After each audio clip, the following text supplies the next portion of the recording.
Memang hidup tidak seindah yang kita bayangkan, ya.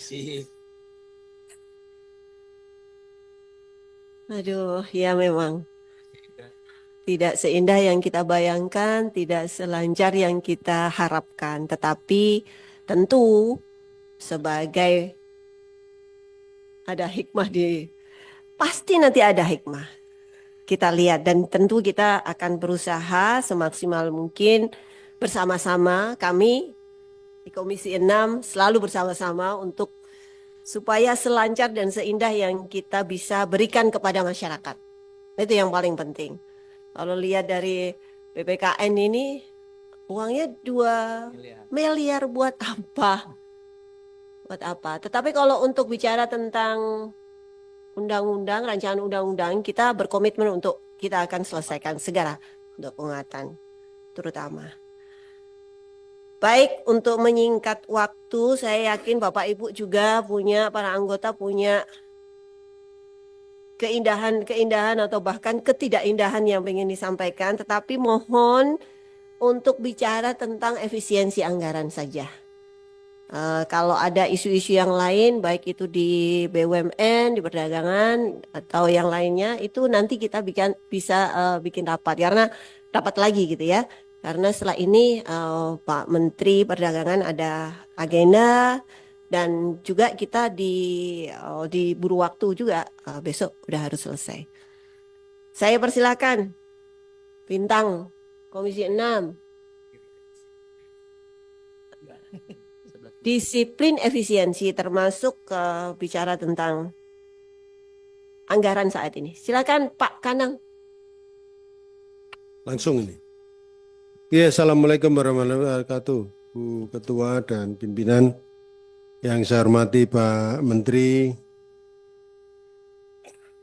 Pak Menteri BUMN, Menteri Perdagangan dan Bu Wamen yang saya banggakan, Ketua KPPU RI, BPKN RI. Yang pertama saya ingin cerita sedikit tentang krisis, bahwa saya mengalami krisis ini pengalaman yang luar biasa, ada 4 kali Pak. Yang pertama 97-98, di mana krisis ini krisis yang luar biasa, krisis moneter dari 2.400 nilai dolar menjadi 14.000 nilai dolar waktu itu. Saya waktu itu bekerja di Inka Pak, industri kereta api. Nah, saya punya direktur pemasaran Pak Aryono yang selalu survive, maka ketemulah satu kata, change, perubahan. Ya, dari change ini muncul kalimat lagi yaitu tantangan jadikan peluang. Jadi ini tantangan juga. Bagaimana menjadikan peluang ke depan Indonesia, ini yang paling penting khususnya di perdagangan. Nah, maka Inka survive sampai sekarang. Maka tadi saya cerita, Eman, kalau ini Inka dijadikan satu dengan operator yang mana Inka memberikan visi misi ke depan menguasai ekspor kereta api. Tahun 2010 saya pertama kali setelah jadi wakil bupati menjadi bupati Pak. Ada amanah APBD yang mengatakan saya harus hutang 50 miliar, kecil saja sebenarnya. Tapi ketika saya menjadi bupati, bingung saya. Maka saya lakukan penghematan. Tidak saya lakukan hutang. Maka seperti rapat ini, mohon maaf, rapat gini tidak ada snack. Laporan kepada pimpinan sudah tidak ada kertas yang utuh lagi. Harus kertas bekas. Kemudian jam kerja dikurangi. Kecuali jam kerja yang untuk pelayanan. Nah, ini melakukan penghematan ini bisa dilakukan di semuanya, termasuk di perdagangan. ATK dikurangi. Dulu ATK gila-gilaan Pak. Satu dinas itu bisa sampai 4 miliar. Saya minta 1 miliar pun akhirnya bisa. Hal-hal seperti ini. Kemudian perjalanan dinas dan lain sebagainya. Dari penghematan yang harusnya 50 miliar kita hutang, mampu melakukan penghematan 100 miliar. Artinya masih surplus lagi 100 miliar. Nah, hal-hal ini. Nah, kemudian krisis ketiga COVID Pak. Tahun 2020 2020 ya. Itu mulai COVID, maka hari-hari pikiran kita hanya COVID, hari-hari kita hanya refocusing. Sama dengan ini. Dikaji ulang lagi, untuk ditata kembali. Clear masalah itu. Nah sekarang masuklah krisis anggaran. Maka krisis anggaran ini kembali lagi bagaimana kita menata hati semuanya. Menata semua pikiran kita bahwa ini adalah problematika kita semua. Bukan hanya problematikanya DPR, tidak hanya eksekutif, legislatif, tapi masyarakat. Dari banyak krisis moneter, krisis lokal, krisis COVID, krisis anggaran, maka satu, komunikasi aktif. Itu penting, Pak. Ini saya melihat belum sampai kepada komunikasi aktif kepada sampai terbawah, sampai kepada semua pihak yang terdampak terhadap kebijakan ini. Kemudian mencari terobosan di mana tantangan tadi menjadi peluang. Ini penting sekali. Kemudian kalau tadi dibilang banyak pihak mengatakan bahwa ini hanya lemak-lemaknya saja. Sedang otot dan nadinya tetap berjalan. Pertanyaan saya satu, dagingnya kemana? Jangan dagingnya dikasihkan orang. Ayo kita cari daging-daging yang lain untuk menutup krisis anggaran ini. Nah, contohnya katakanlah kita pertambangan, Pak. Ya, pasir laut dan lain sebagainya. Banyak hal yang bisa kita ambil gitu. Bukan ini diberikan orang lain. Kenapa diberikan orang lain? Enggak kita sendiri BUMN yang mengelola. Itu saja saya kira. Ya, sehingga ini bisa tertata, kita cari daging. Tidak hanya menghilangkan lemak, tapi dagingnya juga kita harus cari untuk kesejahteraan masyarakat kita. Terima kasih. Wassalamualaikum warahmatullahi wabarakatuh. Waalaikumsalam. Terima kasih. Mas Mufti Anam. Assalamualaikum warahmatullahi wabarakatuh. Terima kasih pimpinan.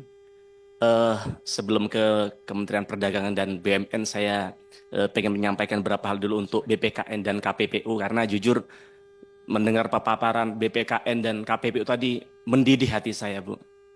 Panjenengan tahu bahwa hari ini sedang ada kisruh namanya mafia skincare. Jenengan tahu orang karena KPPU, mohon maaf, saya garis bawahi dulu bahwa saya yakin ini karena Presiden tidak tahu, karena Prime Minister mungkin tidak tahu, sehingga saya perlu sampaikan di tempat ini agar kemudian BPKN dan KPPU ini tidak dianggap hanya angin berlalu. Saya ingin mereka diberikan penguatan ke depan, itu tujuan saya. Jadi jenengan tahu bahwa hari ini sedang ada kisruh mafia skincare. Dan ketika itu terjadi, kita tidak bisa berharap banyak sama namanya BPUM. Karena kita tidak tahu, ada oknum-oknum mungkin di sana yang sedang dikangkangi oleh mafia tadi, kami tidak tahu. Tapi kami lihat bahwa KPPU dan BPKN di sini belum berperan banyak. Maka ketika anggarannya, apalagi BPKN tadi hanya tinggal 2 miliar begitu. Lalu apa yang bisa diharapkan rakyat dari BPKN dan KPPU begitu? Jenengan tahu, hari ini yang hadir memproteksi agar skincare tadi tidak membahayakan untuk rakyat, yang hadir bukan KPPU, yang hadir bukan BPKN, tapi namanya dokter detektif, namanya Niki Nabirzani. Tapi bayangkan mereka yang proaktif untuk memberikan sosialis soal itu, hari ini Doktif dikriminalisasi, hari ini Niki Nabirzani juga dipersekusi begitu. Begitu juga dari sisi pengusaha. Bayangkan si namanya Sela Sokya juga demikian. Dia hari ini dibully oleh rakyat, padahal ini belum tentu benar atau salah. Karena yang menilai hanya asumsi-asumsi saja. Karena kenapa ini terjadi? Karena ya BPKN tidak hadir di tengah-tengah mereka begitu. Lalu kalau rakyat saja tidak tahu kemana mereka harus berkeluh kesah. Rakyat yang mereka membela rakyat selama ini akhirnya harus dipersekusi, akhirnya harus dikriminalisasi. Lalu kemana rakyat kita ini harus mengadu begitu? Kalau kemudian BPKN harus anggarannya dipotong sekian besar sehingga tidak punya taring untuk melakukan sesuatu. Begitu juga dengan KPPU. Kami lihat bahwa hari ini tidak ada satu kata pun kalau jenengan cek di Google, KPU melakukan satu hal soal mafia skincare. Bayangkan hari ini sebenarnya banyak sekali UMKM kita yang tumbuh di daerah, yang mereka memperkerjakan ibu-ibu rumah tangga untuk meracik skincare ini. Tapi kemudian karena mafia-mafia skincare yang sudah berskala besar tadi itu, mereka dihabisi melalui tangan-tangan, ya panjenengan tahulah tangannya siapa itu. Kita ini kan sekarang harusnya fokus bagaimana industri dalam negeri kita tumbuh. Bukan saling mematikan. Kita harus bersaing dengan produk dari China, namanya apa itu, scientific dan sebagainya, dengan harga yang murah dan bagus. Tapi industri dalam negeri kita dibunuh oleh sesama kawannya. Dan di sini KPPU BPKN tidak berbuat apa-apa.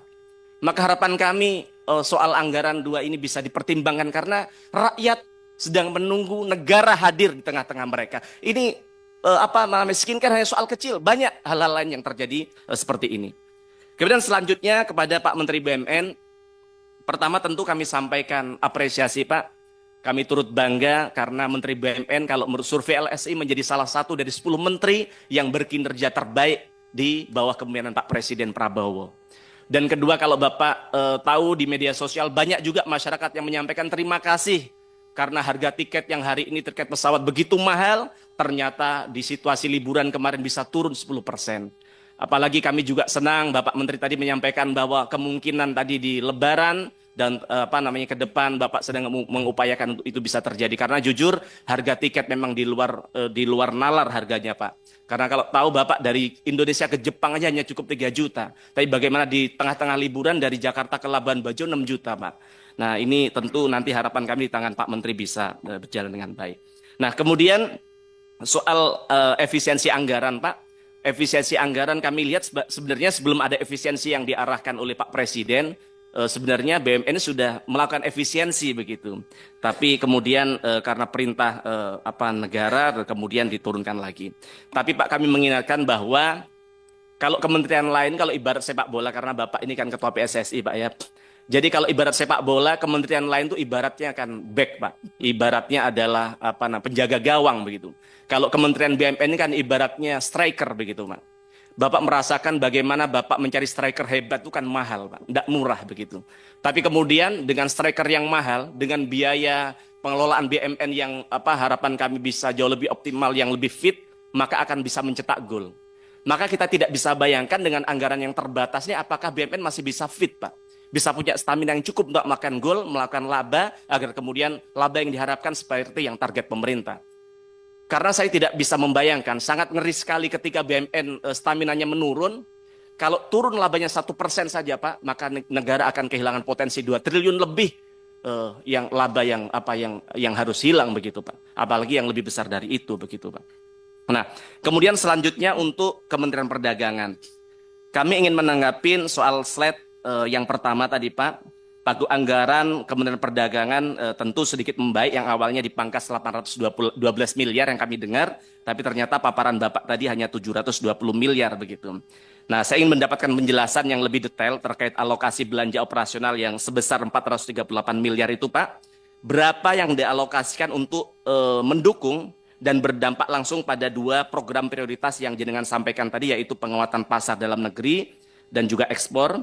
Nah, kami juga ingin tahu yang lebih rinci berapa alokasi untuk menjaga stabilitas harga melalui operasi pasar, Pak, dari anggaran yang hanya 720 miliar tadi.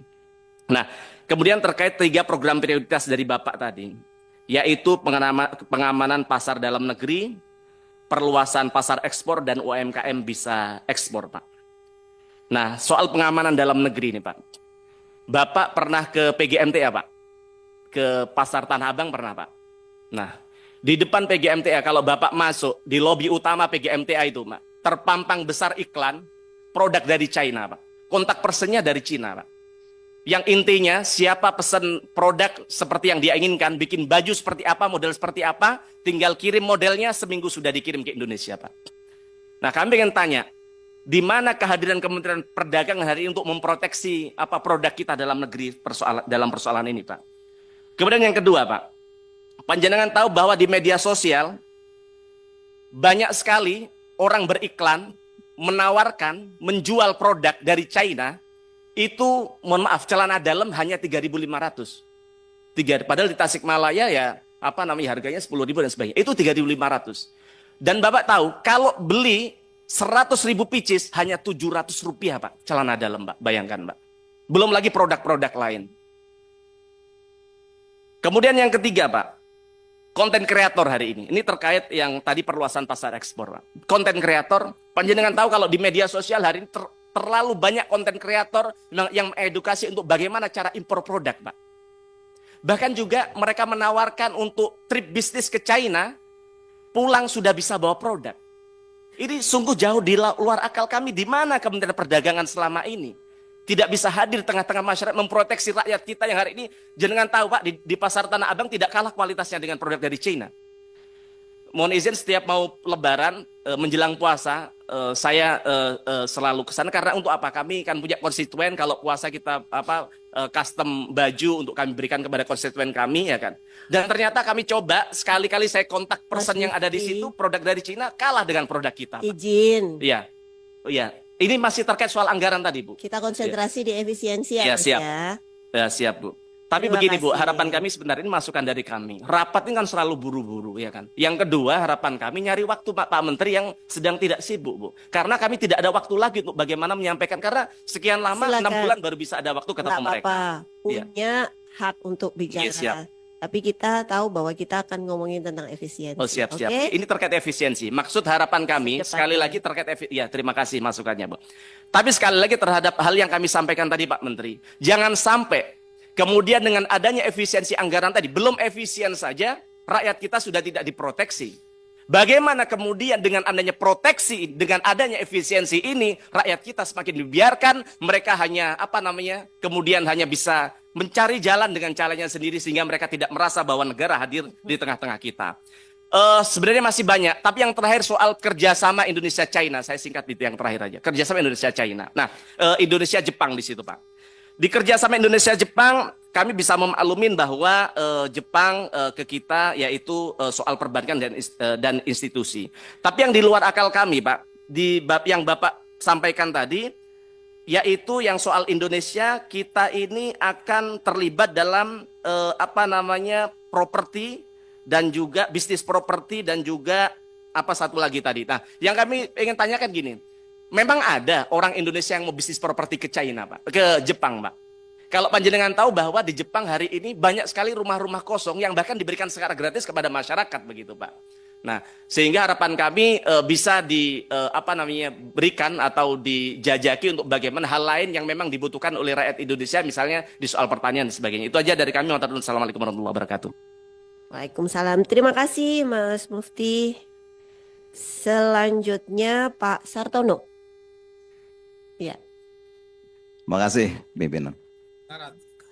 Anggaran ya. Baik, kami ingin fokus pada anggaran, tentang pemotongan anggaran. Sebelum hal tersebut kita sampaikan, pimpinan Komisi 6 yang kami hormati, sahabat Komisi 6 dan juga Pak Menteri BUMN yang kami hormati, Menteri Perdagangan, Ibu Wakil Menteri Perdagangan, Ketua BPKN dengan seluruh anggota, Pak Ketua KPPU. Kami di Komisi 7 ketemu beliau, di Komisi 6 ketemu lagi nih, Ketua KPPU. Ibu Roro sama-sama berjuang 5 tahun di Komisi 7. Terima kasih. Saya sebelum menyampaikan kepada tentang perihal anggaran, ini ada kata-kata hal yang perlu kita dengar begitu. Ada kalanya suka, cita. Ada kalanya duka. Kadang mendung, kadang terang. Bahkan kadang badai. Nah, kita situasi sekarang itu tidak seindah bulan purnama. Kurang lebih begitu.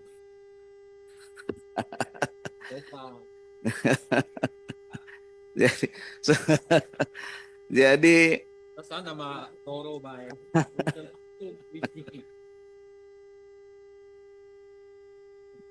pimpinan, kami ingin menyampaikan bahwa sebetulnya ini momen lah. Apa yang menjadi kebijakan pemerintah di sini Pak Presiden Prabowo, ini kan gebrakan efisiensi lah. Selama 20 tahun ini kan tidak ada ini yang gebrakan untuk pemotongan anggaran yang begitu ekstrim lah. Tapi dulu kan konon katanya APBN itu kan bocor kurang lebih 30%. Nah, mungkin ini salah satu cara lah untuk strategi. Harapan kita tidak terlalu lama ada perubahan anggaran lagi, Pak Menteri dan Pak Ketua BPKN dan KPPU. Ya, harapan kami begitu. Siapa tahu dengan gebrakan ini mana program-program yang substansi, yang esensial begitu, dan juga yang berkualitas tentunya itu bisa diminimize menjadi berkualitas untuk menghantarkan ya pertumbuhan ekonomi kita ke depan. Nah, ini saya pikir kita harus memahami hal tersebut. Bisa juga kebijakan ini kan juga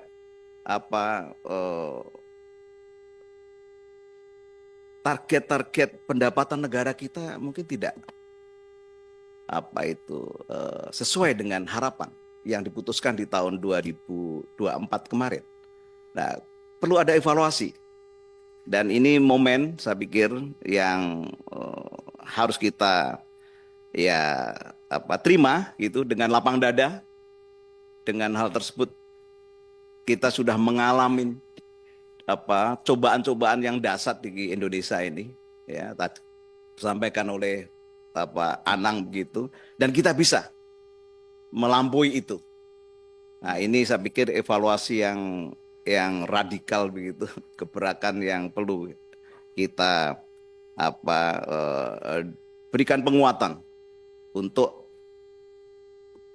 para menteri atau kementerian bisa memutuskan anggaran-anggaran di skala prioritas, anggaran-anggaran yang mendasar, yang tidak mengorbankan yang lainnya. Saya pikir pandangan kami demikian. Terima kasih. Wassalamualaikum warahmatullahi wabarakatuh. Waalaikumsalam, terima kasih Pak Sartono. Memang dalam mengungkapkan, kayak Mas Mufti tadi kan mengungkapkan darahnya mendidih. Ada yang model begitu, Pak Sartono juga pakai puisi-puisi, tapi substansinya sama. Nah, ini tentang teori kehidupan. Tentang teori kehidupan, substansinya sama. Nah, efek efisiensi itu beragam. Keluarannya beragam. Korea punya jadi puisi-puisi. Nanti ada juga yang pakai pantun gitu, nah, mungkin. Ada yang pakai doa. Ada juga yang selemah-lemah iman itu pakai doa. Ya iyalah, masa DPR cuma doa doang gitu. Baik, selanjutnya Pak Nasim. Nah, ini doa bidoa. Terima kasih Ibu Ketua yang kami banggakan, kami sayangi, kami cintai dan luar biasa.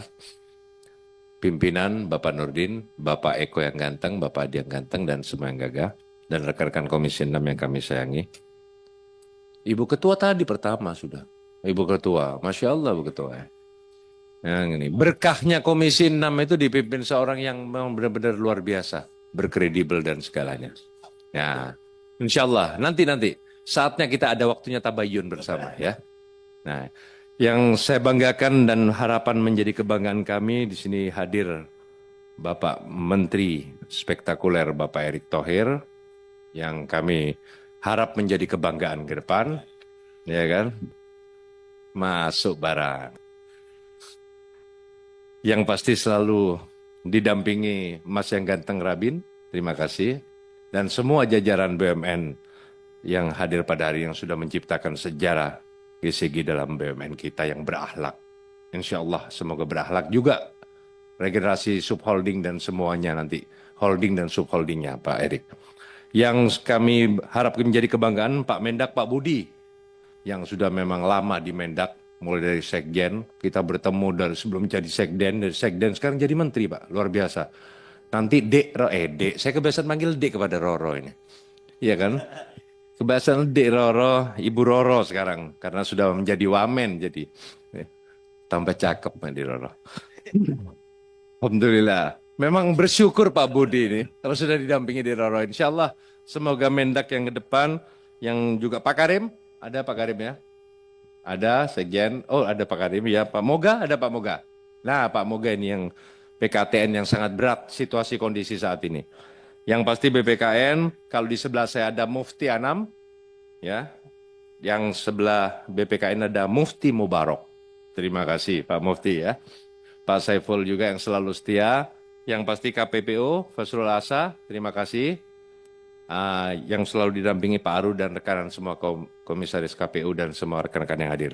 Saya tidak panjang lebar Bu Ketua dan pimpinan. Dari efisiensi yang kita bahas pada hari ini, jujur semua KL membahas efisiensi ini. Kalau kita bilang kurang, selalu kurang. Ya kan? Kita bilang cukup pun masih kurang. Kita bilang lebih pun masih kurang. Itu manusiawi. Ya kan?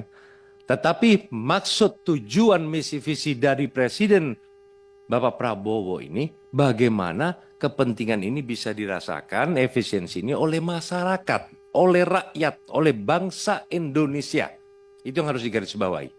Bukan malah menjadi kericuhan, provokatif, atau salah dalam menjalani melangkah yang diambil oleh para pembantu menteri-menteri dan lain-lainnya. Itu yang terjadi pada saat ini. Seperti yang kita lihat sebelumnya ini. Dan itu yang ke depan kita harapkan, jujur, memang KL selalu berkata, efisiensi ini Pak, paling tidak mentok 5-7 bulan sudah KO katanya. Iya kan? Tapi sekarang sudah muncul lagi restrukturisasi. Kalau dulu ada refocusing ya Bu Ketua ya. Sekarang restrukturisasi, nanti ada apa, ada PBNP dan semuanya akan berjalan. Yang penting satu, kami berharap rakyat utamakan. Pak Menteri, khususnya Pak Menteri Mendak, sudah jelas. Pak Moga juga sudah jelas menjelaskan kemarin. Kita butuh sekarang gambaran dari Pak Menteri. Kenapa sampai hari ini menjelang bulan Ramadan, yang katanya HET minyak itu bukan hanya di luar HET harganya melambung tinggi, tetapi sekarang malah langkah minyak. Apa menunggu saat lebaran nanti dikeluarkan dengan luar biasanya harga? Nah itu saya butuh penjelasan. Saya paham, MDO dari Mendak sudah dikeluarkan kepada para pengusaha, kepada para distributor, ya baik ada D1 sampai ke D4-nya, ada di Bulog dan lain-lain. Nah, kami butuh gambaran. Siapakah yang bermasalah di sini? Apa gunanya Satgas Pangan? Kalau masyarakat nggak tahu Satgas Pangan, Pak, yang tahu Satpol PP kalau di daerah, Pak. Ya, di sana nggak tahu orang Satgas Pangan ini apa, siapa. Tahunya Satpol PP yang selalu dilihat setiap hari. Nah, masyarakat ini ingin tahu, kalau saya beli di luar HET sekarang Pak, jujur, kalau perlu bukti saya bawa sekarang. Dan saya informasikan, HET 15,7 terjual sekarang di atas 17.000, 18.000, ya kan? Satu dosnya bisa harganya sekarang 250, 300, terbukti di kios-kios. Apa ini mau ditangkap semua, mau dilaporkan kemana, bagaimana? Nah, mau tidak mau agen pengecer ya beli karena masyarakat butuh. Ya kan, sama kayak tadi agen yang terjadi selama ini dan semuanya. Lah apa ini sudah memang tradisi membiarkan seperti ini? Oh tidak apa-apa, nanti situasi kondisi masyarakat kan terbiasa sudah. Nah ini yang kita sedih. Efisiensi ngomongnya ya. Siap. Jadi SDM kita yang kita perlukan. Bagaimana cara mengatasi ini? Ayo bersama-sama Pak Menteri, khususnya juga Menteri BUMN, BPKN, KPPU bisa efisiensi juga dan bisa maksimalitas kerja kita ke depan bermanfaat untuk rakyat. Yang penting rakyat bagaimana kita? Rakyat tidak mau tahu urusan Pak sistem dan lain-lain. Rakyat yang penting ada, bisa membeli, harga pun naik sedikit pun tidak ada masalah. Yang penting tidak kesulitan. Itu yang penting. Nah kalau kita berbicara panjang, kata Bu Ketua tadi tidak bisa panjang-panjang sebetulnya. Sebetulnya banyak yang perlu kita bahas, tapi ya mari sama-sama kita, ya seperti tadi, tabayun demi kebaikan dan bangsa kita, rakyat kita. Terima kasih. Wallahul muwaffiq ila aqwamit thoriq. Wassalamualaikum warahmatullahi wabarakatuh. Salam. Terima kasih Pak Nasyim. Ini caranya memuji-muji juga. Padahal kekecewaan juga. Silakan Mbah Bardi. Mas Eko, Mbah Bardi mau bicara. Jangan diajak bicara ya. Mohon maaf pimpinan. Yang saya hormati segenap pimpinan Komisi 6 DPR RI dan seluruh anggota yang hadir pada kesempatan hari ini. Dan tentunya juga saya hormati Wakil Pemerintah, ada Pak Menteri BUMN, Pak Menteri Perdagangan, dan KPPU serta BPKN. Semuanya adalah orang-orang yang senior, yang sudah tidak orang baru di pemerintahan. sudah mengalami proses periode yang lalu. Sehingga saya berharap dengan adanya ujian, menurut saya ujian, bukan badai, ini ujian. Ujian akan mampu bisa menerjemahkan daripada kehendak politik dan kehendak dari pimpinan nasional kita, sehingga ada beberapa hambatan dan kesulitan akan mampu mengatasi. Nah, saya ingin sedikit mencermati dari apa yang telah dipaparkan oleh beberapa dari kementerian, dari BUMN, Perdagangan, KPPU, dan BKPN.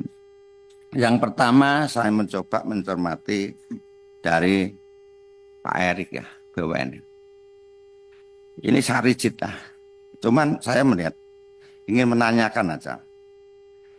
Sejauh mana, contoh ya, pengurangan ATK 90%. Ini luar biasa. Kasarnya, apa kertas mau diganti daun. Nah, artinya ini sangat luar biasa loh. ATK yang tadinya 100% tinggal 10%. Nah, mohon nanti saya nggak ingin ada satu rincian ini biaskan enggak. Cuman apa strategi apa, konsep apa yang bisa menjadikan dari 100% menjadi hanya 10%. Ini adalah ide yang berlian menurut saya. Itu luar biasa. Yang kedua juga ini, karena rata-rata mereka yang motong dari pemerintah kan 50%. Yang semati yang di atas 5%. Yang menonjol. Kemudian pengurangan fasilitas pimpinan. Ini sebuah pimpinan yang luar biasa. Yang memberikan contoh kepada bawahannya. Jadi tidak mau yang mewah-mewah, tapi dikurangi 70%, hanya 30% fasilitas pimpinan. Ini kira-kira seperti apa gambarannya Pak Menteri ini?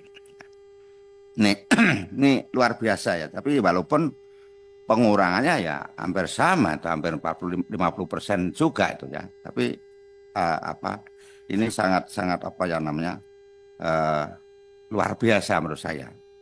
Nah, mohon nanti secara garis besar disampaikan langkah-langkah apa ya. Seperti juga ini yang 66% penyelesaian perjalanan dinas, ini umum lah, tidak hanya Kemen BUMN, mungkin seluruh kementerian begitu. Nah, cuman anggaran DPR jangan 60% habis kita. Nah kemudian yang berikutnya adalah dari perdagangan. Kementerian Perdagangan ini hanya global Pak Budi. Ini Pak Budi memang orang baru, tapi bukan baru lagi. Orang lama tapi jadi baru. Jadi udah tahu persis belok perdagangan mengelola manajemen barang berapa lah. Dari mulai bawah direktur, dirjen sampai sekjen sampai sekarang alhamdulillah jadi menteri. Nah, ini disampaikan hanya belanja pegawai 694 37 juta ya. Kemudian belanja operasional 438 miliar. Tapi tidak diberikan breakdown secara garis besar seperti yang BUMN. Coba Pak, bisa nggak kita diberikan breakdownnya? Sehingga apa? Sebagai anggota DPR yang juga punya fungsi budgeting, tidak hanya sekedar dikasih amplop kosong, tidak hanya dikasih gambaran, tapi paling tidak ada inilah strategi yang dilakukan oleh Kementerian Perdagangan itu seperti apa? Minimumnya seperti yang disampaikan oleh Pak Erik tadi, ada gambaran, ada gambaran yang kita bisa memahami. Oh, sisi ini yang diefisiensi, sisi ini yang dipertahankan, sisi ini atau belanja pegawai yang dipertahankan dan sebagainya dan sebagainya. Namun nanti Pak Budi selaku Menteri Perdagangan untuk diberikan penjelasan berapa persennya, masih ada kesempatan untuk saya hitung sehingga kita bisa menilai sebagai yang mempunyai hak fungsi budget itu bisa memberikan, karena kita tidak hanya mendengarkan, tentunya kita akan nanti menyetujui apakah anggaran ini yang revitalisasi ini apakah apa yang dirubah atau diperbaiki ini apa sesuai tidak, sehingga kita juga tidak hanya kotak kosong lah kira-kira. Nah kemudian untuk KPPU KPPU ya menurut saya miris lah, miris. Tetapi KPPU kan juga punya anggaran yang dari pajak yang BNPB. Nah, sejauh mana tadi udah sampaikan juga ya anggaran yang dari APBN berapa, yang apanya APBN. Tapi kan penggunaan pajak bukan PNBP ya. PNBP itu seberapa dan cara penggunaan yang fleksibel bagaimana? Kalau menggunakan proses panjang kan panjang. Nah, apakah dengan adanya itu akan tidak menjadikan masalah? Nah, coba jelaskan secara ini detail sehingga apa? Kita yakin walaupun itu dipotong, itu kan nanti dari dampak. Itu satu. Kedua, berikutnya yang terakhir yaitu dari BPKN. Nah, sebenarnya kalau BPKN itu tidak ada masalah sebenarnya. Karena apa? Basicnya adalah LSM. Di LSM kan tidak pernah ada anggaran. Nah, cuman persoalannya akan mempengaruhi juga bagaimana pengaruh besarnya terhadap dari dampak ini. Nah, kemudian ya, yang saya khawatirkan Bapak Ibu sekalian, dengan adanya keputusan Presiden ini, dibilang bagus-bagus ya untuk ujian kita, untuk kita melakukan satu versi yang secara totalitas secara nasional. Tapi kalau ada yang saya khawatir adalah dampak. Dengan penurunan ini kita karena mendadak ya, karena sesaat aja kita diberi waktu hanya 2 hari. Kemudian dampak utama yang pertama, apakah nanti akan terjadi penurunan terhadap pelayanan publik? Ketika ada penurunan pelayanan publik, itu yang berontak bukan bapak-bapak sekarang, nggak akan berani kita berontak. Tidak akan berani kita protes.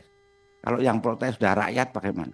Kalau pelayanan publik seperti yang tadi APPU, BPKN, taruhlah ada pengaduan 5 tahun tidak diapa-apain, APPU ada kasus tidak diapa-apain karena tidak ada dana dan sebagainya. Apakah ini tidak menjadikan persoalan menurunnya ataupun tidak percaya publik terhadap kebijakan pemerintah? Ini nolong nanti mungkin disampaikan sehingga tidak anggaran sekedar untuk dikurangi atau ditambah, tetapi konsep fokus utama adalah pelayanan yang berkaitan dengan pelayanan publik. Nah, kemudian apakah dari tadi yang contoh saya ingat Pak KPPU ya, yang ada kambil-kambil nggak bisa memberikan anggaran. Nah, terus mereka mau kemana? Karena mereka kan juga sudah sudah tetap ya, pakai tetap ya Pak ya, sudah kan bukan honorer, bukan kontraan. Nah, itu bagaimana? Karena juga berkaitan dengan pemerintah daerah dan sebagainya. Nah, yang ketiga dampaknya adalah yang paling parah ketika nanti sudah tidak ada atau menurunnya, bahkan sudah tidak ada kepercayaan investor terhadap Indonesia, bukan apa? Kebijakan yang tidak permanen. Ada takut kalau suatu saat kebijakan itu dirubah. Nah, apakah itu tidak pada lari? Yang mau datang tidak pergi. Ini yang mohon dari pandangan Bapak sekalian kasusnya ini. Sehingga apa? Eksistensi negara itu tetap berjalan, tapi bukan karena kekurangan anggaran, tapi kebijakan yang tidak berubah-berubah, yang itu bisa menjadi pedoman bagi investor yang akan masuk di Indonesia. Itu saja, terima kasih. Assalamualaikum warahmatullahi wabarakatuh. Terima kasih Pak Badri, Mbah Bardi. Selanjutnya Pak Yulisman. Selamat datang di Komisi 6. Terima kasih Bu Ketua. Bismillahirrahmanirrahim. Assalamualaikum warahmatullahi wabarakatuh. Yang kami hormati Ibu Ketua dan para pimpinan dan seluruh anggota Komisi 6. Yang saya hormati Menteri BUMN, Perdagangan dan Ibu Wamen, serta Ketua KPPU dan Ketua BPKN.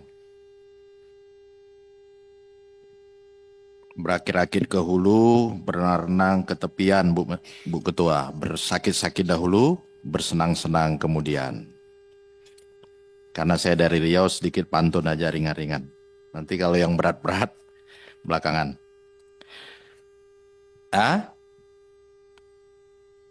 Ikan sepat, ikan gabus, ya masukannya lebih cepat, lebih bagus kan begitu. Baik Pak Menteri, pertama Pak Erik. Ya mungkin kalau bicara efisiensi, Pak Erik sudah tidak asing. Karena seluruh BUMN dari sekian ratus hanya tinggal 40-an di efisiensi dalam bentuk holding dan sebagainya. Terkait dengan efisiensi anggaran di Kementerian BUMN, nah saya di sini agak sedikit tergelitik nih Pak Erik. Karena angkanya nggak muncul, hanya persentase. Walaupun persentasenya saya lihat yang tertinggi juga pemotongan perjadin dan juga dari pengurangan fasilitas pimpinan. Nah ini mungkin perlu diapresiasi nih. Selain ATK, pengurangan fasilitas pimpinan 70%, perjadinnya 54%. Ya itu perlu diapresiasi. Tapi angkanya nggak muncul Pak Erik. Saya nggak sempat bawa kalkulator tadi kan. Hanya persentase, nah mungkin ini perlu nanti dikasih kepada kami. The real nominalnya. Nah pertanyaan saya yang kedua, terkait dengan pegawai kira-kira aman, terkendali? Apakah di BUMN ada pegawai honor, P3K? Aman tidak gaji dan tunjangannya? Nah ya nanti silakan dijawab, boleh langsung, boleh tertulis. Karena tadi sudah diingatkan oleh Ibu Ketua ini soal anggaran, sebenarnya saya banyak mau bercerita nih Bu, tapi mungkin next time ya. Ya nanti cerita sama Ibu Ketua lah. Ya, karena dibatasi terkait anggaran mungkin itu dulu untuk Kementerian BUMN dan buat Pak Erik dan kawan-kawan. Berikutnya untuk Kemendak, ini saya berharap tadi karena Pak Menterinya baju biru, Ibu Roro pakai jilbab kuning kan begitu. Nggak, saya berharap. Ya. Jadi untuk Mendak, tadi mungkin teman-teman sudah bercerita banyak. Tentu pemotongan atau relokasi atau efisiensi namanya anggaran tidak mengurangi target kinerja. Ya, itu. Ya Pak Menteri ya. Kalau kira-kira ragu dengan target kinerjanya, ngomong di sini. Tapi kalau tidak ragu, tidak perlu. Nah di sini saya lihat juga Pak, lumayan besar ini. Ya, ada tulisan besar, efisiensi setelah rekonstruksi lebih kurang 720,63 miliar. Bagus setelah rekonstruksi jadi 1,132 triliun. Nah, belanja pegawai 694,03 miliar dalam kurung belum termasuk gaji CPNS dan P3K sebesar 71 miliar. Ini betul Pak ya, nggak salah tulis ya? Nah ini tolong dijelaskan Pak. Apakah ini akan diberhentikan atau dicarikan tempat lain? Karena ini nanti, ya silakan nanti Bapak jawab ya. Nah saya hanya melihat yang ini, yang 694 tapi belum termasuk gaji CPNS dan P3K. Nah ini tolong dijelaskan Pak ya. Berikutnya untuk KPPU dan BKPM, mungkin saya tidak banyak komentar Pak. Pantun saya tadi saja Bapak Hayati, berakir-akir ke hulu, berenang-renang kemudian ya. Semoga kalau ini Bapak sukses melewati masa-masa ini, ya diberi kepercayaan lebih luas oleh bangsa, negara, dan oleh rakyat. Berhasil, kira-kira begitu. Mungkin itu saja ya. Jadi dua kementerian dan dua lembaga ini saya juga ingin tanya yang sama Pak terkait dengan nasib pegawai di situ baik honor maupun P3K ya. Karena jangan nanti habis disepakati oleh Komisi 6 ya dan para kementerian lembaga besok ada demo. Nah kan sudah disetujui DPR katanya. Nah ini yang repot. Masalahnya jangan dibuang ke sini ya. Nah, mungkin itu saja Ibu Pimpinan dan Bapak Ibu sekalian. Terima kasih kepada para menteri yang hadir, Pak Erik, Pak Budi, selamat bekerja dengan semangat rekonstruksi dan efisiensi. Semoga bangsa ini menjadi lebih baik. Wassalamualaikum warahmatullahi wabarakatuh. Waalaikumsalam. Ini Mbak Wamen kotaknya warnanya kuning kok Pak. Sama kita juga ikut kuning juga ini. Otaknya warnanya kuning juga. Jadi tidak meninggalkan. Selanjutnya Pak Ismail. Terima kasih Bu Ketua. Insya Allah kurang dari 5 menit Bu Ketua. Tapi izin saya menyampaikan yang efisien dan non-efisien sedikit Bu Ketua. Saya mulai dari yang terakhir, KPPU dan BPKN. Tentu kita paham bahwa upaya yang sedang dilakukan oleh Presiden kita dalam rangka menunjukkan keberpihakan kepada yang kecil-kecil, Pak. Sehingga tadi kalau saya saksikan apa yang Bapak pangkas, apa yang Bapak potong dari sejumlah anggaran yang ada, saya mewakili fraksi Partai Keadilan Sejahtera cuma meminta satu hal, Pak. Jangan sampai ada pemotongan atau pemangkasan kaitan dengan hak-hak honorer atau hak-hak tenaga kontrak. Kalau Bapak mau potong-potong, kalau Bapak mau kurang-kurang, pastikan yang dikurangi dulu pimpinan, Pak. Pastikan yang dikurangi dulu atasan-atasan. Saya menyampaikan ini dengan dasar, Pak. 2 bulan lalu saya landing di Makassar, Pak, di Dapil. Saya menyaksikan teman-teman KPPU, teman-teman BPKN, datang dengan rombongan pejabat begitu banyak, petantang-petenteng, Pak, di bandara. Fasilitas-fasilitas ini harus Bapak kurang-kurangin, Pak. Sekali lagi, efisiensi ini tujuannya adalah keberpihakan. Kami tentu sebagai bagian daripada pengawas wajib dan penting untuk menyampaikan hal ini kepada Bapak-Bapak semuanya. Yang kedua, kepada Pak Menteri Perdagangan, Pak. Yang Bapak sampaikan terkait dengan ASEAN, Australia, New Zealand, FTA, tentu hal yang begitu urgent, hal yang begitu penting, kami support, Pak, kami dukung. Tetapi Pak, jauh lebih penting daripada itu, menjelang Ramadan, Bapoktan, Pak, minyak, beras di dapil kami masih kurang, harganya tidak stabil. Mohon itu jadi perhatian. Selanjutnya untuk Pak Erik, Pak Menteri BUMN, saya menyambung Pak apa yang tadi disampaikan oleh Pak Mufti. Kami bangga Pak dengan Pak Erik. Dan tentu saja saya ingin menyampaikan apresiasi. 88,5% angka kepuasan publik tentu bukan hal yang gampang, Pak. Ini Bapak lakukan, Bapak dapatkan karena memang Bapak berkinerja baik. Tetapi kalau saya analisa, Pak, artinya masih ada 11,5% yang belum puas. Saya coba mikir-mikir, cari-cari apa penyebab 11,5% ini. Ternyata, Pak, saya dapat satu jawaban. Saya lihat fakta fenomena, Pak, 2 bulan belakangan ini terkait dengan copot-mencopot direksi BUMN, Pak. Ada yang baru menjabat 7 hari, baru selesai syukuran, tiba-tiba 7 hari berikutnya dicopot, Pak. Ini penting jadi atensi, Pak, karena kalau kaitan dengan evaluasi, rasanya 7 hari belum ada yang bisa dievaluasi, Pak Menteri. Berikutnya, saya memberikan usulan, Pak. Ini mungkin juga kaitan dengan efisiensi. Saya 4 bulan, Pak, di Komisi 6. Begitu banyak mendapatkan masukan teman-teman yang ada penempatan di Papua, ada penempatan di Maluku, karena dapil saya Indonesia Timur, Pak Erik. Mereka mengabdi 12 tahun, mereka mengabdi lebih dari 10 tahun. Begitu susah untuk pulang kampung, Pak. Sekiranya kalau bisa dilakukan dan dibuatkan aturan, mereka-mereka yang mengabdi jauh ini, kalau ada protokol khusus setelah power, akhirnya menjadikan BUMN kita sangat perform, Pak. Dividen kita meningkat ratusan persen. Sekarang masyarakat ini rindu, Pak. Sudah 2025, Pak Erik kok belum kelihatan lagi gebrakan yang baru, Pak. Semoga ada gebrakan baru dari Pak Erik. Terlebih, Pak, jangan sampai karena faktor efisiensi dividen kita turun. Kita mau melihat Pak Erik berkinerja lebih baik. Meskipun anggaran dipotong, tapi pastikan dividen terus meningkat dan target terlampaui. Terima kasih, Bu Ketua. Assalamualaikum warahmatullahi wabarakatuh. Terima kasih Pak Ismail. Teteh kita, silakan. Teteh Rike. Di live dulu, jangan lupa pastikan on dulu, ya benar.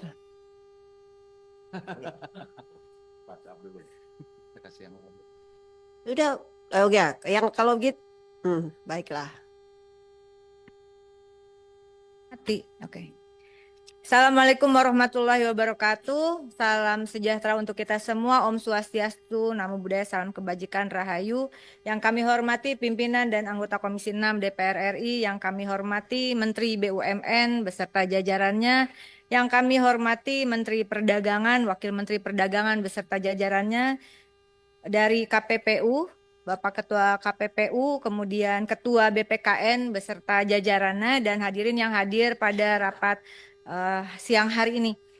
Bapak Ibu yang kami hormati, ternyata efisiensi anggaran itu begitu dijalankan tidak sederhana. Karena yang sederhana itu rumah makan Padang.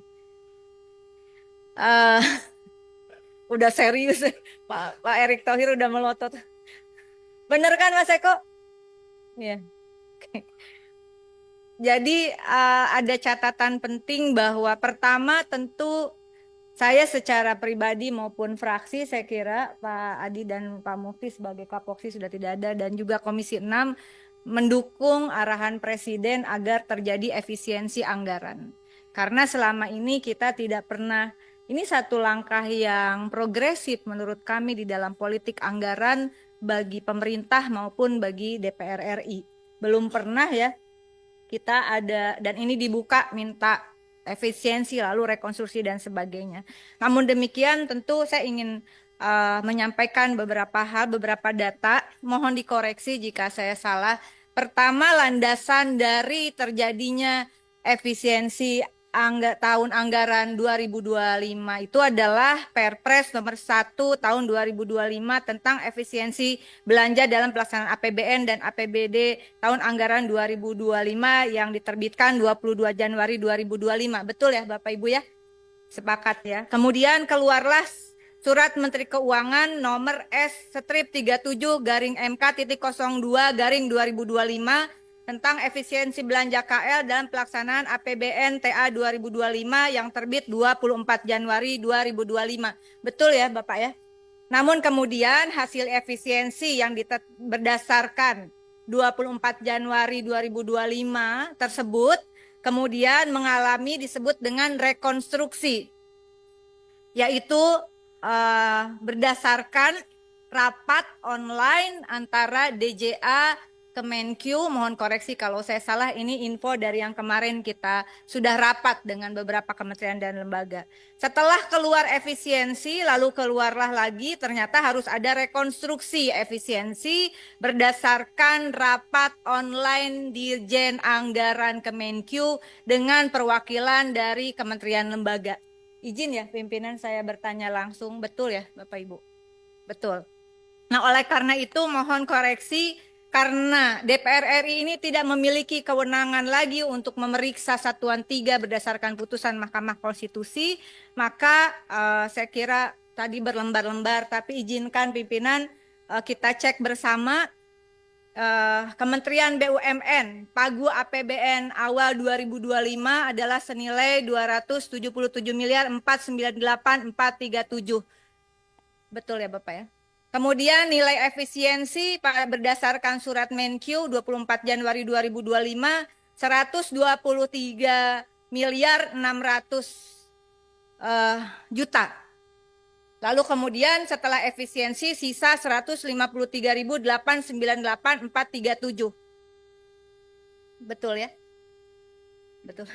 Mohon izin ya pimpinan ya.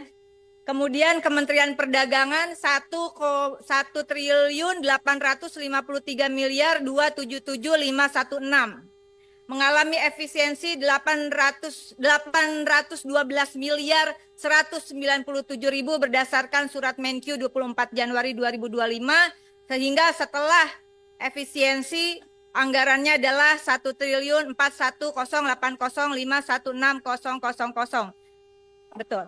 Kemudian KPPU pagu APBN awal 105.373.198.000, efisiensi surat 24 Januari Kemenkyu 42.200 juta. Setelah efisiensi artinya KPPU mendapatkan 63.173.198.000. BPKN pagu awal 8.967.942.000, efisiensi di 24 Januari 2025 senilai 6.582.942.000. Setelah efisiensi sisa 2.385.000 saja. Lalu kemudian nilai efisiensi tadi direkonstruksi pada tanggal 11 Februari 2025 sehingga nilai efisiensi berdasarkan rapat online DJA Kementerian Keuangan beserta perwakilan dari KL adalah Kementerian BUMN mendapatkan efisiensi 115.524.996.00 dan setelah rekonstruksi 11 Februari sisa 161.973.441.000. Kementerian Perdagangan mendapatkan nilai efisiensi setelah rekonstruksi 11 Februari 720.632.453.000 sehingga setelah efisiensi sisa anggaran adalah 1,1.322.645.063.000. KPPU setelah efisiensi 11 Februari 2025 lewat rapat online Kemenkyu, DJA Kemenkyu adalah 37.900.000 sehingga setelah rekonstruksi 67.473.198.000. Betul ya? Betul ya. Nah, saya juga ingin menyampaikan bahwa tadi karena ini menjadi pertanyaan berbagai pihak. Belanja pegawai Kementerian BUMN senilai 77.619.364.000. Kemudian Kementerian Perdagangan 609.037.509.000 termasuk titipan belanja pegawai dari BPKN. Betul Bapak? Kemudian KPPU belanja pegawai 46.898.893.000. Nah, kenapa saya sampaikan mumpung masih ada waktu, mohon tadi juga sudah disampaikan. Belanja pegawai pertama adalah Bapak Ibu jangan hanya belanja pegawai tetap di BUMN dan pegawai PNS P3K yang ada di badan begitu ya, di komisi, di KPPU dan BPKN. Tolong berikan data yang jelas tentang semua pegawai dengan status kerjanya. Itu yang pertama, karena saya sepakat dengan teman-teman lain dan tentu dengan pimpinan, kami tidak memiliki hak sekali lagi untuk membahas Satuan 3 berdasarkan keputusan MK. Tetapi kita juga bukan hanya menjaga Komisi 6, saya kira juga menjaga Presiden Republik Indonesia agar efisiensi ini karena terjadi di beberapa kementerian dan lembaga itu seolah-olah membuat orang kehilangan pekerjaan. Nah, oleh karena itu mohon nanti ini ada kesempatan besok. Jadi kalau misalnya tadi ini di luar P3K loh, ini di luar honorer loh. Ya ini di luar cleaning service loh. Pak, itu adalah termasuk pegawai. Meskipun seperti di Kementerian Koperasi masuk ke dalam postur belanja dan jasa. Tapi jasa itu kan orang, bukan barang. Sehingga segeralah Bapak buat konstruksi, barangkali bisa, bukan barangkali, Kementerian Keuangan jatah kepada Bapak Ibu di kementerian lembaga ini harus ditambah untuk belanja pegawai. Bahwa nanti ada efisiensi, reformasi birokrasi termasuk efisiensi sumber daya manusianya, menurut kami Ibu Pimpinan itu setelah ini. Jangan sampai politik anggaran yang progresif ini kemudian membuat orang berimajinasi atau membangun skenario-skenario bahwa ini kacau balau, padahal sebetulnya izinkan oleh karena itu saya membaca tadi sudah disepakati dasar hukum kita adalah Perpres nomor 1 tahun 2025 tentang efisiensi belanja dalam APBN dan APBD tahun anggaran 2025. Di diktum ketiga, ini karena kemarin saya berdebat cukup panjang Ibu Ketua, karena ternyata yang SK Menkyu itu sudah tidak berlaku lah kurang lebih demikian. Karena ada rekonstruksi untuk lahirnya efisiensi yang baru begitu ya. Namun demikian dasar hukum Inpres ini dengan adanya rekonstruksi melalui rapat online Dirjen Anggaran Kemenkyu, saya kira bukan yang ditangkap kemarin ya, mungkin perwakilannya ya Pak Erik ya. karena DJA yang kemarin ditangkap dalam kasus Jiwasraya. Sekalian Pak, bagaimana statusnya di Komisaris Telkom. Nah, ini dikatakan di dalam Inpres nomor 1 2025. Mohon nanti kita analisis bersama. Di diktum ketiganya bahwa kurang lebih efisiensi diawali dengan identifikasi. Pertama, rencana efisiensi belanja kementerian lembaga sesuai besaran yang ditetapkan oleh Menteri Keuangan. Ini sudah ditetapkan oleh Menteri Keuangan 11 Februari 2025. Namun yang ke diktum keduanya, diktum ketiga angka 2. Identifikasi rencana efisiensi sebagaimana dimaksud pada angka 1 yang oleh Menteri Keuangan sekurang-kurangnya terdiri atas belanja operasional perkantoran, belanja pemeliharaan, perjalanan dinas, bantuan pemerintahan, pembangunan infrastruktur, serta pengadaan peralatan dan mesin. Dengan demikian yang menjadi stressing hanya poin-poin di diktum ketiga angka kedua. Penyelesaian perkara, penyelidikan atau pengawasan yang dilakukan oleh Badan Konsumen maupun KPPU, menurut kami itu tidak masuk di dalam amanat Presiden ini. Sehingga Bapak sampaikan berapa kebutuhannya dan itu akan menjadi izin pimpinan. Semoga menjadi catatan di dalam kesimpulan rapat ini. Barangkali nanti besok ada perubahan karena tidak mungkin kasus-kasus itu tidak diselesaikan. Diktum ketiga angka 3 adalah identifikasi rencana efisiensi oleh Menteri Keuangan di angka 1 tidak termasuk A. Belanja pegawai dan belanja bantuan sosial. Dengan demikian Bapak Ibu dan rasanya mohon dukungan dari pimpinan dan anggota Komisi 6. Perintah Presidennya jelas. Perintah Presidennya jelas. Ketika postur anggaran menyangkut belanja pegawai, apapun status kerjanya, masalah nanti ada efisiensi terhadap reformasi birokrasi dan pegawai tetap tidak tetap, itu urusan nanti saya kira. Jangan sampai chaos baru mau diefisiensi seolah-olah instruksi presidennya salah. Instruksi presidennya benar nih. Belanja pegawai tidak masuk ke dalam efisiensi. Oleh karena itu nanti menjadi catatan penting, izin pimpinan mohon dimasukkan ke dalam catatan. Segeralah Bapak Ibu dari kementerian dan lembaga yang hadir di sini berikan kepada kami Komisi 6 agar catatan untuk khususnya postur belanja pegawai apapun statusnya kita masukkan ke dalam kesimpulan. Kalau kurang tambahkan Pak. Namanya usaha ya Pak. Kemudian yang kasus-kasus di perlindungan konsumen dan persaingan usaha itu juga tolong Bapak diberikan catatan di atas seizin pimpinan kepada sekretariat dan menjadi bagian. Saya kira Komisi 6 ini bukan hanya stempel untuk menyetujui.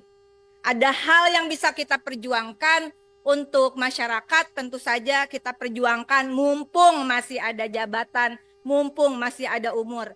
Demikian yang bisa saya sampaikan. Mohon maaf seperti biasa saya terlalu panjang, tapi karena dasar hukum dan data angka ini sesuatu yang pertanggungjawabannya bukan hanya sekedar dihapus dikali dibagikan, tapi saya selalu berkeyakinan di balik angka dalam data negara ada nasib dan nyawa jutaan rakyat dan pekerja yang dipertaruhkan. Terima kasih. Wallahul muwaffiq ila aqwamit thoriq. Mohon maaf lahir batin. Wassalamualaikum warahmatullahi wabarakatuh. Waalaikumsalam warahmatullahi wabarakatuh. Terima kasih Karike. Cuma mengingatkan Ibu Bapak, ini masih banyak pertanyaan dari anggota. Sedangkan tadi disepakati jamnya 12.30 belum juga mendapatkan jawaban dari mitra kita, ya, dari 4 mitra yang ada. Jadi saya mohon Bapak Ibu anggota untuk efisiensi. Nah, kalau bicara efisiensi ini juga waktunya efisiensi juga. Baik, kami ke kiri, di sana ada Mbak Sadarestu. Kami persilakan, monggo. Terima kasih pimpinan. Assalamualaikum warahmatullahi wabarakatuh. pimpinan dan seluruh anggota Komisi 6 yang saya hormati, Pak Menteri beserta jajaran, Ketua BPKN, Pak Menteri Perdagangan juga beserta jajaran, dan Ketua KPPU RI serta jajaran. Sepakat tadi disampaikan oleh Bu Rike, memang di dalam surat Kepres nomor 1 memang berbunyi seperti itu, dan itu selaras dengan apa yang disampaikan oleh Pak Presiden, bahwasannya berkaitan dengan efisiensi anggaran ini tidak boleh kemudian penanganan pelayanan terhadap masyarakat itu berkurang, dan juga bahkan beliau menyampaikan salah satunya adalah tidak boleh merumahkan atau mem-PHK pegawai. Itu salah satu yang disampaikan. Saya tidak akan berpanjang lebar karena semua sudah detail tadi disampaikan oleh para anggota. Yang perlu saya sampaikan, saya pertanyakan di sini, dengan adanya efisiensi anggaran yang tentunya ini sangat signifikan, dan dengan instruksi Presiden, arahan Presiden yang tadi tidak boleh melakukan PHK, tidak boleh mengurangi pelayanan terhadap masyarakat. Lalu bagaimana strategi cara yang paling tepat dan cepat dari seluruh kementerian di sini, Kementerian BUMN, Perdagangan, dan juga KPPU dan BPKN dalam melayani atau menangani permasalahan-permasalahan yang ada di tengah-tengah masyarakat. Tadi KPPU menyampaikan panjang sekali permasalahan yang masih belum ditangani, begitu juga BPKN dengan anggaran yang sangat terbatas itu, bagaimana strateginya untuk bisa tetap bisa berjalan yang memang seharusnya itu diperoleh oleh masyarakat.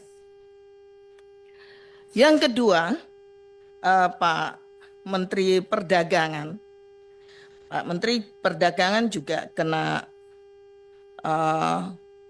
efisiensi yang cukup banyak juga. Ya. Pak Menteri, kita, masyarakat kita, UMKM kita sebenarnya tidak kalah dengan China, harusnya. Karena masyarakat, jumlah penduduk kita ini juga sama banyaknya.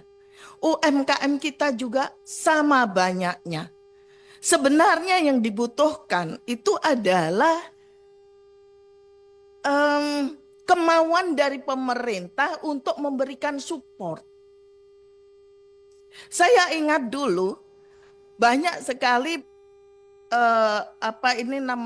mekanik-mekanik UMKM, tukang-tukang yang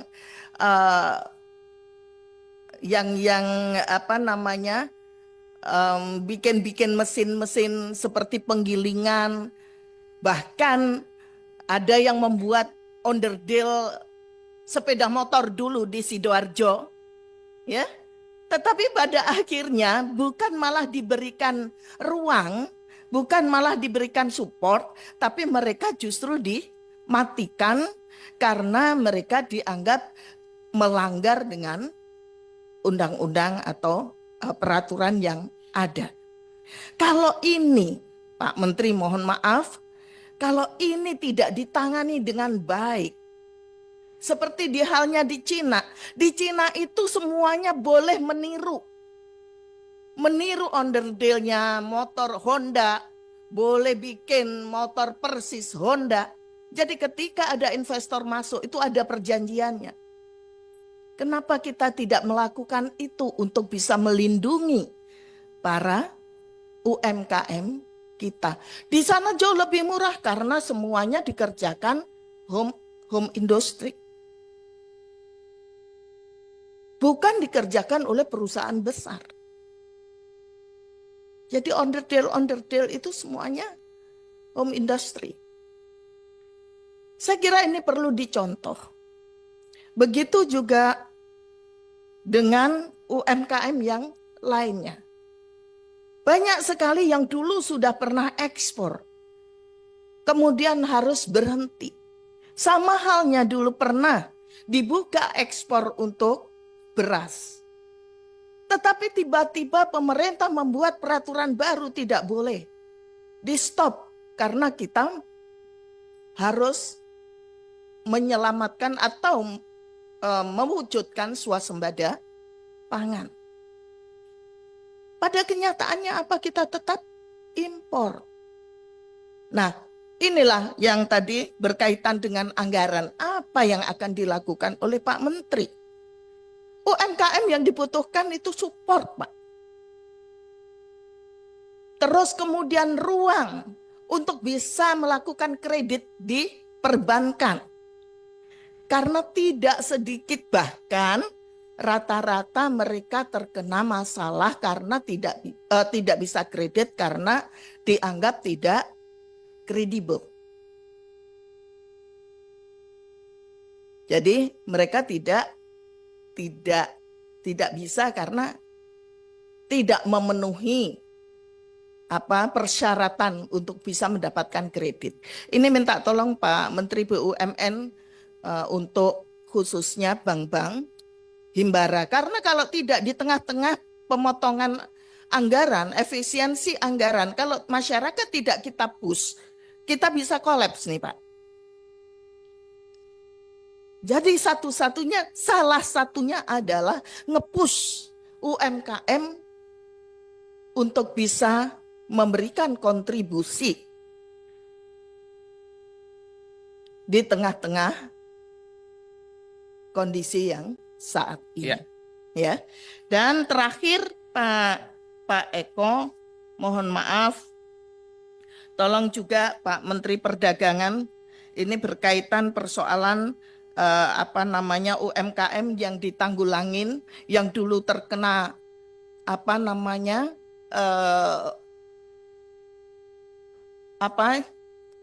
lumpur lapindo, yang kemudian mereka sekarang harus berhenti. Tolong itu segera ditangani,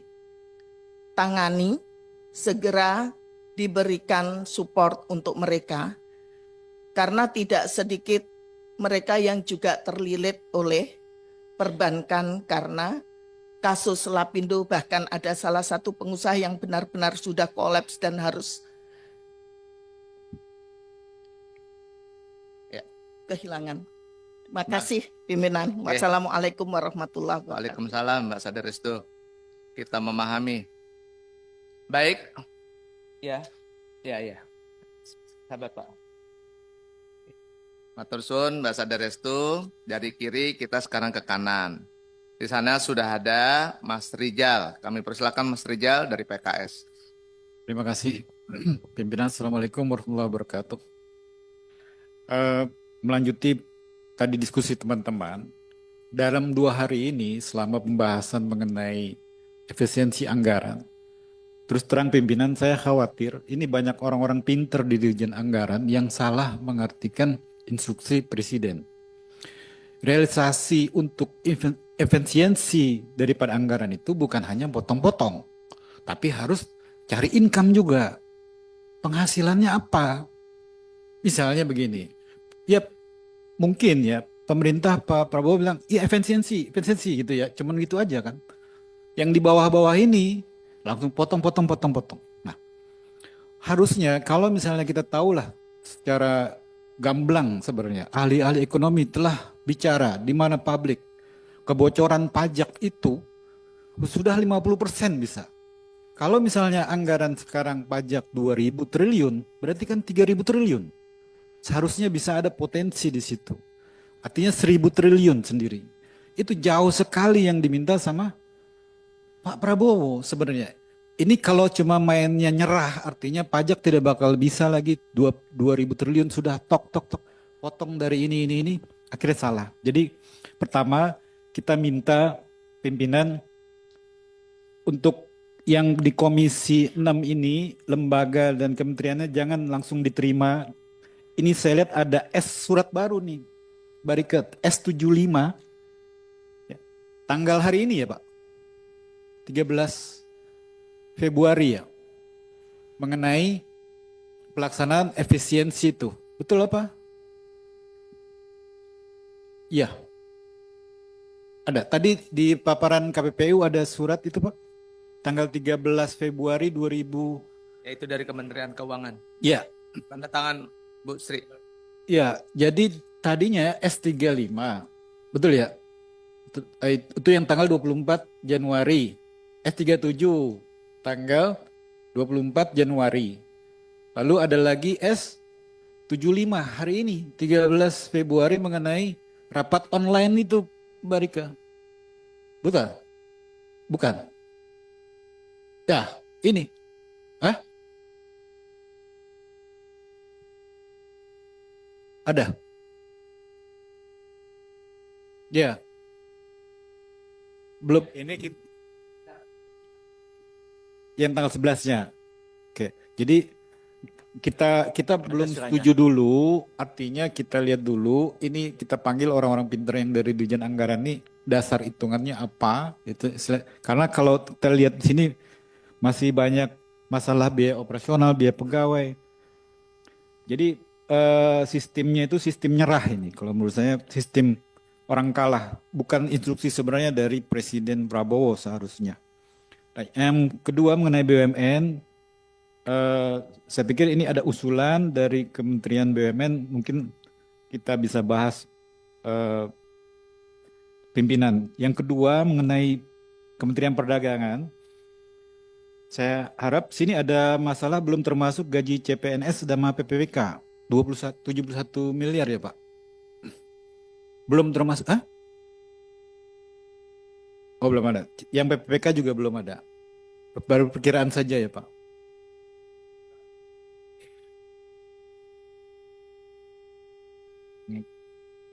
Terus kalau belanja operasional itu begini, perdagangan ini kan hulunya itu di pasar Pak, pasar-pasar ya, di pasar-pasar untuk terus terang banyak sekali pasar-pasar di daerah itu pada rusak. Nah ini apakah biaya operasional ini masuk untuk revitalisasi pasar? Itu yang harus dilihat lagi Pak, mohon. Sama yang masalah tekstil, itu tekstil juga problem, itu jangan sampai anggaran-anggaran untuk perbaikan misalnya stimulus mengenai tekstil atau apa jadi hilang, itu yang bahaya Pak. Yang ketiga, itu untuk BPKN, ini kayaknya usulan dari Dirjen Anggaran ini nggak masuk akal, mungkin kita tanya nanti dia berakal apa enggak. Yang keempat untuk KPPU ini betul tadi kata rekan kita Barike, banyaknya usaha-usaha yang dilakukan oleh KPPU dari penanganan itu sangat sistematis sehingga harus dipertimbangkan lagi kepada pimpinan. Sebenarnya KPPU ini mintanya berapa jadinya Pak? Jadi berapa kira-kira? Dari kan 105 sekarang turun jadi 67,4 ya. Nah, yang diharapkan itu dari Komisi 6 jadi berapa itu mungkin harus disajikan Pak supaya kita bisa pendukung. Artinya surat Kementerian Keuangan yang kemarin ini kan surat ya. Apakah tidak perlu Komisi 6 itu memutuskan? Saya pikir sih harusnya dapat persetujuan harusnya dari Komisi 6 untuk itu ya, jangan sembarangan saja itu Kementerian Keuangan itu bikin anggaran-anggaran seperti ini yang dimana Pak Prabowo sendiri nggak tahu. Saya yakin nggak tahu deh. Ini orang-orang pinter saja yang di belakang, yang di bawahnya menteri. Pak Bu Menteri juga mungkin nggak tahu. Dia lagi pusing, dia tanda tangan aja. Dia nggak baca detailnya. Itu yang kita khawatirin. Jadi kita harap dari lembaga dan Kementerian Komisi 6 untuk tidak langsung setuju. Terima kasih pimpinan. Assalamualaikum warahmatullahi wabarakatuh. Ya, terima kasih Mas Rijal dari PKS, kaitan dengan tadi nomor S75, ada poin 2 yang buat saya boleh menjadi catatan bahwa efisiensi anggaran belanja kementerian atau lembaga tahun anggaran 2025 tidak termasuk belanja pegawai dan belanja bantuan sosial. Itu yang surat yang baru masuk di 13 Februari. Selanjutnya ada 5 poin, nanti mitra bisa mendapatkannya. Baik, setelah Mas Rijal, kami berikan kesempatan untuk sahabat kami dari Golkar, Ahmad Labib, kami persilakan.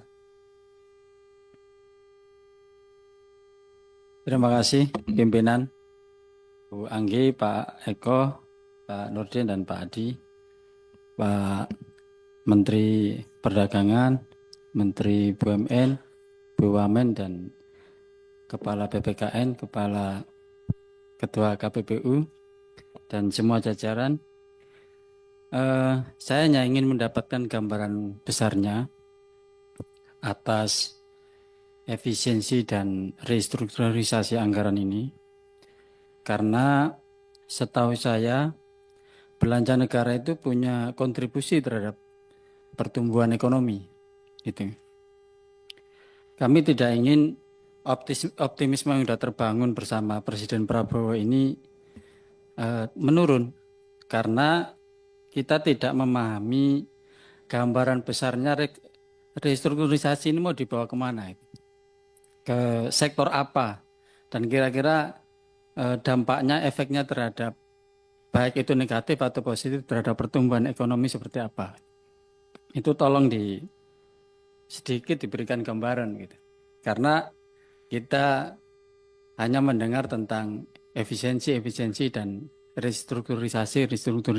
Tapi kemana ini mau dibawa? Kami percaya bahwa ini maksudnya baik. Itu maksudnya baik. Tapi kami perlu dipahamkan juga arahnya kemana. Kemudian spesifik ke Pak Menteri BUMN, belanja negara ini kan juga bagian dari yang selama ini menjaga keberlangsungan dan pertumbuhan bisnis BUMN. Nah, kira-kira ada efek tidak terhadap pertumbuhan dan keberlangsungan bisnis BUMN, terutama yang banyak bisik-bisik itu di yang karya-karya itu, Pak. Gitu. Nah, langkah-langkah antisipasi apa yang dilakukan oleh Pak Menteri agar pertumbuhan bisnis di BUMN tetap sehat dan berlanjut positif gitu. Itu yang untuk Pak Menteri BUMN. Kemudian yang Pak Mendak, Pak Menteri Perdagangan, saya setuju dan optimis terhadap upaya-upaya meratifikasi protokol-protokol dengan protokol-protokol internasional tentang perdagangan dan mengapresiasi kinerja yang cukup baik. Tetapi Bapak, yang ingin saya ingatkan sedikit, ada beberapa kemungkinan letupan-letupan kecil yang sebenarnya hanya masalah kecil, tapi itu nanti bisa mengganggu citra Menteri Perdagangan dan pemerintah. Tolong itu nanti dilakukan jalur-jalur komunikasi yang baik supaya tidak jadi letupan yang berbahaya, yang nanti karena ada kebuntuan kemudian jatuhnya ke demonstrasi dan lain-lain. Ini beberapa informasi mungkin nanti saya berikan ke Pak Mendak secara lain karena ini temanya tentang efisiensi. Kemudian tentang BPKN dan KPPU, saya terus terang ini sangat miris, ya sama dengan yang lain. Kalau fungsi BPKN untuk melindungi konsumen kita di tengah gempuran era digitalisasi, market digital ini kan luar biasa. Saya mengantisipasi melindungi anak saya dari beli secara online produk-produk yang tidak teruji keamanannya, itu sudah luar biasa susahnya gitu. Ini kalau ada efisiensi ini kira-kira dampaknya terhadap kinerja BPKN seperti apa?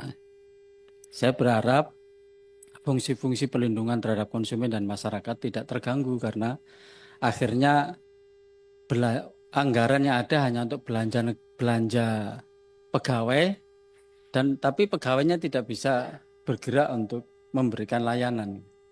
Nah, kita namanya memberikan gaji buta jadinya. Jadi tolong efisiensi itu tidak berdampak pada kinerja, termasuk kepada kawan-kawan di KPPU. Saya kira demikian. Assalamualaikum warahmatullahi wabarakatuh. Matur suwun Mas Ahmad. Baik, menutup sebelum 12:30. Penanya tinggal satu, anggota, yaitu ada Kang Asep. Mangga Kang Asep dari Nasdem. Baca doa. Silakan. Pimpinan, terima kasih Mas Eko, Ibu Ketua dan jajaran, teman-teman anggota, para menteri dan lembaga yang kami hormati beserta jajarannya. Pertama Pak, saya sepakat dengan teman-teman bahwa harus dipastikan anggaran yang diberikan itu tidak berdampak pada PHK, pemberhentian atau apapun juga namanya. Tidak boleh ada layoff buat mereka, itu satu. Yang kedua, harus juga dipastikan bahwa tupoksi intinya itu berjalan. Jadi saya concern tadi seperti kata Mas Mufti, KPPU dan BPKN, ini saya kira soal jutaan, ratusan juta bahkan, warga kita harus tetap terlindungi. Nah yang ketiga, barangkali ini penting Pak, perspektif kita agak diperluas. Jangan berpikir pada konteks kita tiba-tiba kena efisiensi satu persatu ini, Bapak kelimpungan. Bahwa ternyata ini kan sisi lainnya itu ada soal optimalisasi Pak. Ada optimalisasi pendapatan yang barangkali itu trennya menurun. Ini kemudian Pak Prabowo harus bersiap-siap dengan timnya ini mengantisipasi itu. Jadi kalau saya bayangkan Pak, asumsi yang sekarang dibuat, ini masih asumsi Pak, karena bicara soal 25, belum ada uangnya, tunggu bagian pertumbuhannya.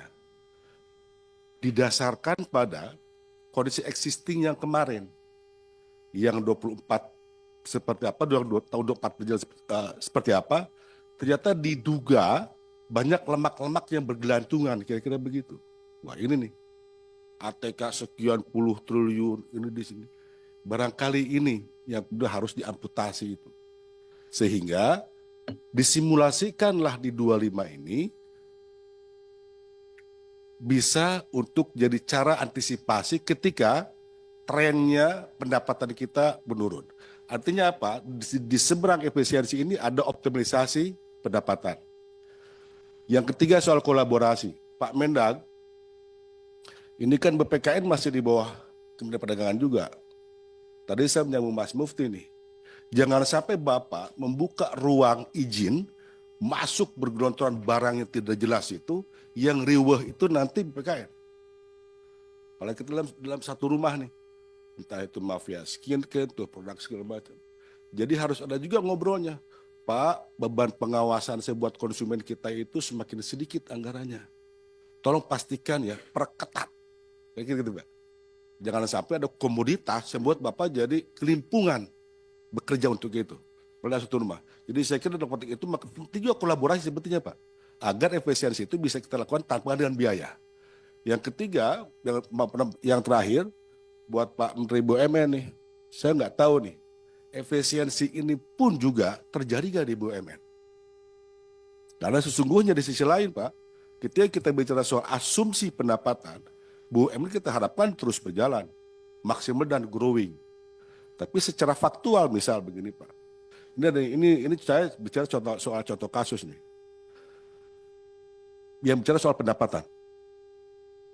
Beberapa hari yang lalu saya baca berita, Pertamina Pak sampai nombok 3,6 triliun untuk bayar subsidi BBM. Karena gara-gara atas nama strategi BUMN, entah itu nojol sama dikerjakan oleh anaknya Telkom. Entah Telkom Metra atau Sigma begitu, itu gagal mereka. Sehingga kemudian ketika gagal, Pertamina tidak punya data untuk dapat kompensasi subsidi BBM-nya ke Kementerian Keuangan. Akibatnya apa? 3,6 triliun Pertamina harus nombokin dari itu. Jadi uang itu juga ada di situ. Ini salah satu contoh. Jadi sesungguhnya Pak Menteri, ini saya khawatir, ini kan bedanya teman-teman kita semua ini kan pakai APBN nih. BUMN pakai uang negara juga yang dipisahkan. kita dipantau ketat. Mereka berpikir ketika uang dipisahkan itu seperti uang nenek moyangnya aja, Pak. Ada untung besar, sebelum diberikan ke negara, saya bikin anak perusahaan baru. Capeknya, OPEX-nya, segala macamnya. Itu kan duit-duit yang sebetulnya mesti jadi potensi keuangan negara juga. Menjadi potensi pendapatan kita semuanya. Jadi saya kira barangkali, Pak Menteri, pastikan tuh di BUMN itu, Pak. Kebocorannya, fraudnya, dan begitu banyak kegagalan-kegagalan proyek gitu yang akhirnya merugikan juga BUMN dan mengurangi asumsi pendapatan yang akhirnya apa? Ke kementerian Bapak, ke Kemendak, ke lembaga yang lain terdampak. Ini saya kira salah satu PR agar kemudian konteks bicara efisiensi ini pun juga kita hadapkan dengan soal potensi optimalisasi, barangkali kita juga abai di situ. Pimpinan saja, terima kasih. Ya, terima kasih Kang Asep dari Nasdem. Kami kembalikan lagi ke Ibu Pimpinan. Kami persilakan, Bu. Baik, terima kasih Mas Eko. Dari meja pimpinan, Mas Adi mau bicara? Oh, cukup. Baik, Bapak Ibu, Ibu Wamen terutama, kan ibunya cuma Ibu Wamen juga. Ini bukan Ibu, Mbak, maafin Ibu. Adiknya Bang Nasim. Saya menggarisbawahi dari yang disampaikan Mas Eko dari surat dari Bu Menkyu, bahwa yang poin 2 itu bahwa efisiensi anggaran belanja kementerian tahun anggaran 2025 itu tidak termasuk belanja pegawai yang dikurangi dan bantuan sosial. Ini adalah aturan atau memastikan bahwa tidak ada honorer-honorer, kemudian tidak ada PHK di instansi Bapak Ibu sekalian. Karena mereka yang memang sangat butuh dan mereka yang bekerja juga. Isu yang diangkat oleh Bapak Ibu anggota tentang di mana efisiensi tadi sudah banyak masukan. Termasuk juga tadi yang dibahas misalnya efisiensi di ATK misalnya. Yang memang sekarang harusnya ya paperless, harusnya nggak terlalu banyak beli-beli kertas atau pulpen gitu kan. Karena kita ketik semuanya gitu. Kira-kira begitu. Nah, yang poin 3 menarik juga, efisiensi anggaran belanja kementerian lembaga tahun anggaran 2025 dilakukan terhadap belanja barang yang tadi saya sampaikan dan belanja modal.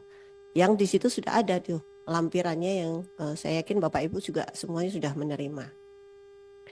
Yang pengen dipastikan oleh Bapak Ibu sekalian para anggota bahwa semua efisiensi itu tidak berdampak terhadap pemberdayaan dan layanan.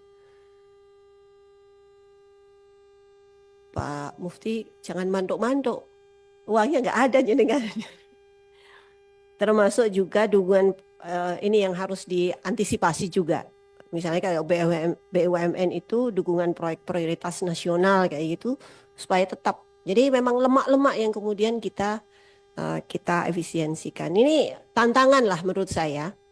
Tantangan bagi kita semuanya untuk bisa olahraga gitu ya, sehingga lemaknya yang kemudian dihilangkan. Yang ada itu tadi yang disampaikan oleh salah satu anggota yang mengatakan bahwa itu ya nadi dan otot yang memang untuk bergerak. Saya pikir itu, saya persilahkan. Oh iya ya, saya akan nambah 30 menit. Cukup Bapak Ibu? Maksimum. Sampai jam 13. Baik, saya persilahkan Pak Menteri, Pak Erik dulu, Pak Budi, dan dilanjutkan seterusnya. Silakan untuk merespon. Silakan Pak. Izin pimpinan dan tentu anggota Komisi 6 yang terhormat, saya hanya